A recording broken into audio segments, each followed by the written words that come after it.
Break के बाद एक बार फिर से रुक करेंगे बिहार झारखंड बुलेटिन की ओर, जिसमें बात होगी खूंटी की, जहां अवैध अफीम और डोडा के साथ 4 आरोपी हुए गिरफ्तार, 36 लाख का माल बरामद। आगे बात करेंगे मोतिहारी की, जहां यूपीएससी में सफलता पर संजीव कुमार का भव्य सम्मान समारोह हुआ आयोजित। ऐसी तमाम खबरों पर आइए विस्तार से डालते हैं नजर। खूंटी जिले के जरियागढ़ थाना क्षेत्र में पुलिस ने अवैध अफीम और डोडा के खिलाफ बड़ी कार्यवाही करते हुए 4 लोगों को गिरफ्तार किया है।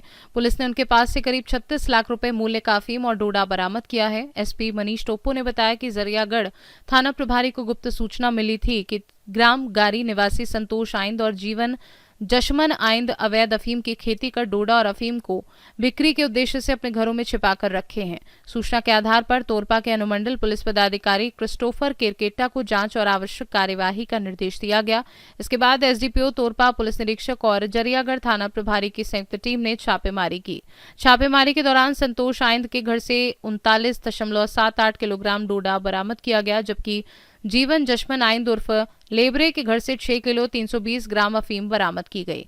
इस मामले में पुलिस ने कुल 4 लोगों को गिरफ्तार किया। छापेमारी टीम में एसडीपीओ तोरपा क्रिस्टोफर केरकेटा, अशोक कुमार सिंह तथा जरियागढ़ थाना के सशस्त्र बल के जवान शामिल थे।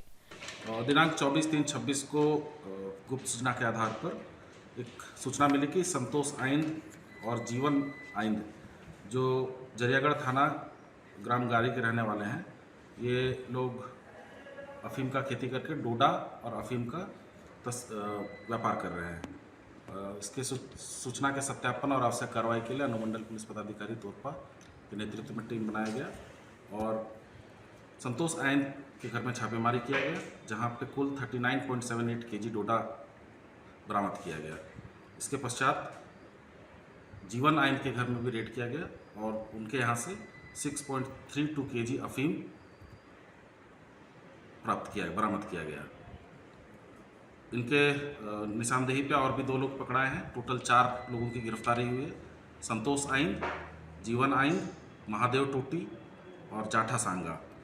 और बरामदगी में इनके पास से डोडा वही 39.78 किलो और अफीम 6.32 केजी, जिसका अनुमानित मूल्य डोडा का लगभग 6 लाख रुपए है और अफीम का लगभग 9 लाख रुपए है।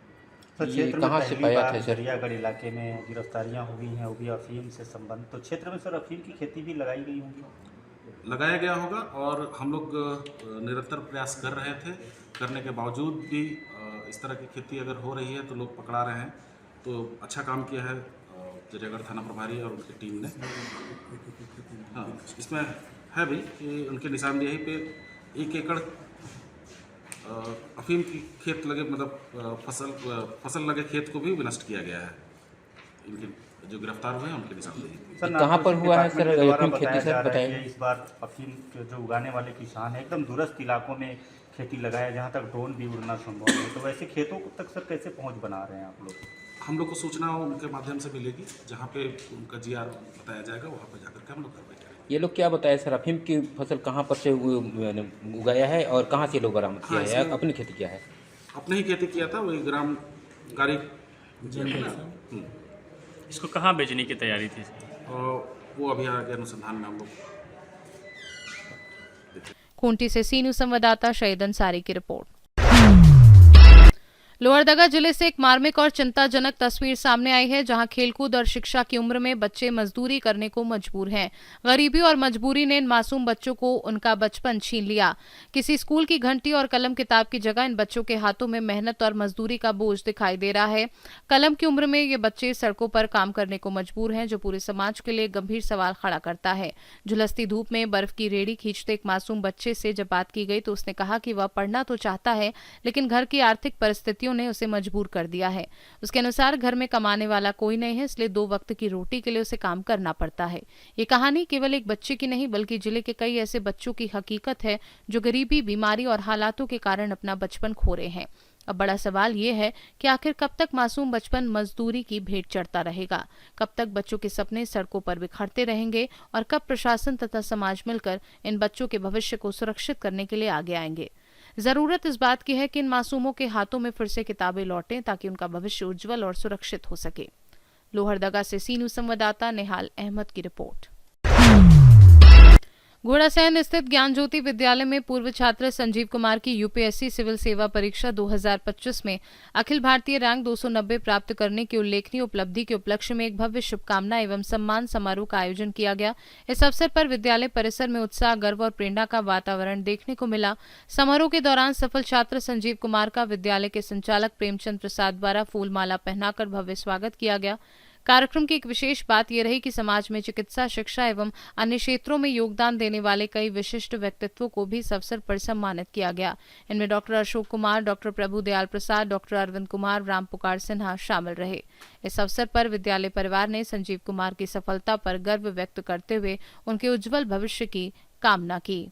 वहीं कार्यक्रम में छात्र छात्राओं द्वारा प्रस्तुत रंगारंग सांस्कृतिक कार्यक्रमों ने सभी का मन मोह लिया। पूरे आयोजन के दौरान उत्साह और खुशी का माहौल बना रहा। मोतिहारी से सीनू संवाददाता राहुल कुमार की रिपोर्ट। पूर्वी चंपारण सहित बिहार के लगभग सभी अंचलों में राजस्व कर्मचारी पिछले 1 महीने से हड़ताल पर हैं, जिसके कारण अंचल स्तर का पूरा कार्य प्रभावित होकर ठप पड़ गया है। एक ओर सरकार अपने निर्णय पर अडिग दिखाई दे रही है, तो दूसरी ओर कर्मचारी भी अपनी मांगों को लेकर पीछे हटने को तैयार नहीं है। इस बीच आज मोतिहारी के कचहरी चौक पर राजस्व कर्मचारियों ने सरकार के खिलाफ जोरदार नारेबाजी करते हुए प्रदर्शन किया।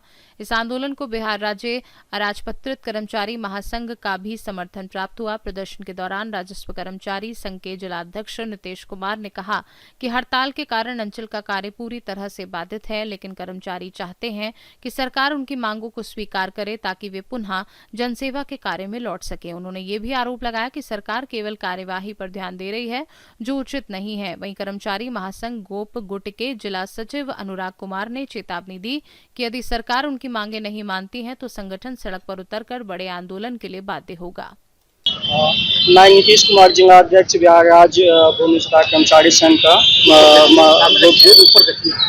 का राज्य जिलाध्यक्ष हूँ। ये धरना हमारा पिछले 11 फरवरी से चल रही है, जो अनवरत अभी तक चल रही है।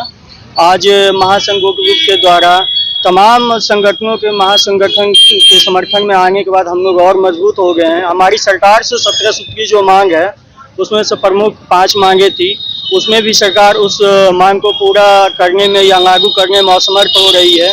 मुझे सरकार से ये अपील करना है कि जनता के हित में जो अभी तक वर्तमान में परिमार्जन, दाखिल खारिज या अन्य 42-43 विभागों का जो कार्य हमारे द्वारा संपादित होता है, वो पूरी तरह अंचलों में, पूरे बिहार के अंचलों में ठप हो चुकी है।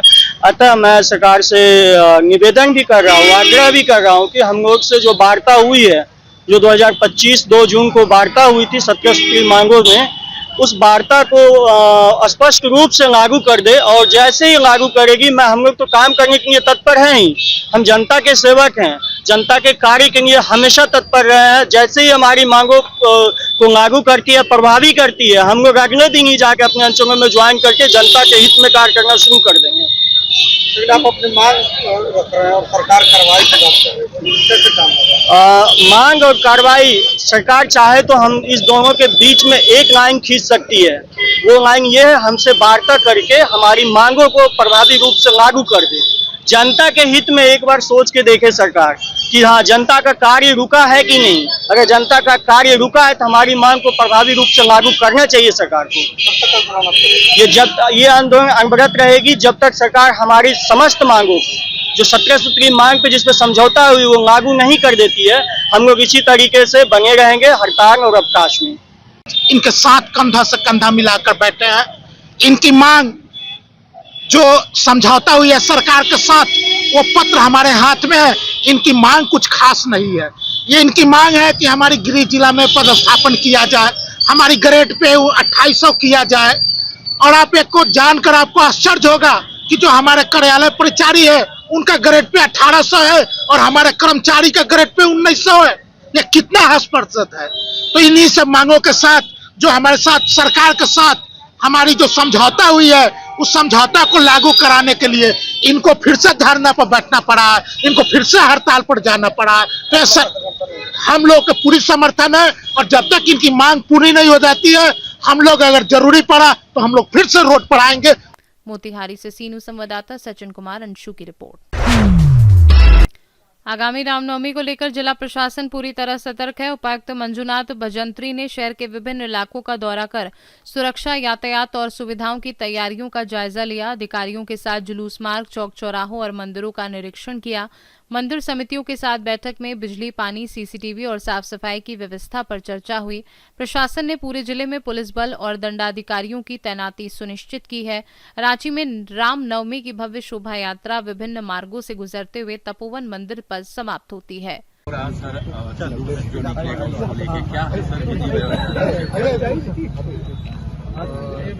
रामनवमी के त्योहार के अवसर पर जिला प्रशासन टीम के साथ मुख्य जगह पे आज निरीक्षण कर रही है। सभी समितियों के साथ वार्तालाप भी कर रही है और तैयारियां बहुत पहले से हम लोगों की हो चुकी है, लेकिन फाइनली अगर किसी तरह का कोई व्यवस्था की आवश्यकता है तो उसी के लिए आए थे। और शोभा यात्रा जो निकलेगी, रामनवमी का जुलूस हो गया और अष्टमी के दिन झांकियाँ जो निकलेगी, उसके लिए सभी सुरक्षा का, विधि व्यवस्था का सभी तैयारियां लेकर हम लोगों ने शांति समिति और अखाड़ा के सभी लोगों के साथ मिलकर। रांची से सीनू संवाददाता राशिद अंसारी की रिपोर्ट। समस्तीपुर जिले के हसनपुर प्रखंड मुख्यालय सभागार में शव दाह गृह एवं कब्रिस्तान के जीर्णोद्वार निर्माण तथा उनके रखरखाव को लेकर एक महत्वपूर्ण प्रशिक्षण कार्यक्रम का आयोजन किया गया। इस प्रशिक्षण कार्यक्रम में प्रत्येक पंचायत से 2-2 जागरूक वार्ड सदस्यों का चयन किया गया, जिन्हें इस विषय पर विस्तृत प्रशिक्षण दिया गया। प्रशिक्षकों द्वारा प्रतिभागियों को निर्माण कार्य, मरम्मत, स्वच्छता और नियमित देखरेख से जुड़ी महत्वपूर्ण जानकारी दी गई। इस अवसर पर प्रशिक्षक विजेंद्र कुमार, अमित कुमार, गुड्डू कुमार, रंजन कुमार और शैलेश कुमार मौजूद रहे। वहीं कार्यक्रम में बेबी देवी, सुबोध कुमार, महादेव महतो सहित अन्य वार्ड सदस्य उपस्थित रहे और उन्होंने प्रशिक्षण में सक्रिय भागीदारी निभाई। आज प्रखंड सभा कक्ष में किन किन विषय को लेकर प्रशिक्षण दिया गया है? आज प्रखंड सभा कक्ष में मोक्ष धाम, कब्रिस्तान और शवदाह गृह का आधुनिकीकरण और बुनियादी सुविधा उस पर उपलब्ध कराए जाने एवं मृत्यु का जो हाल फिलहाल में जो प्रस्ताव दिया गया है कि 24 घंटे के अंदर जारी किया जाएगा, उस संबंध में सभी वार्डों में विभिन्न पंचायत से 2-2 वार्ड सदस्य का चयन कर उनको प्रशिक्षण दिया गया है। क्या नाम है आपका? मेरा नाम विजेंद्र कुमार है, पंचायत सचिव। समस्तीपुर से सीनू संवाददाता गौतम कुमार सिंह की रिपोर्ट। बिहार झारखंड बुलेटिन में फिलहाल के लिए इतना ही। बने रहिए सी न्यूज़ भारत के साथ। हर खबर आपके साथ, आपके हाथ।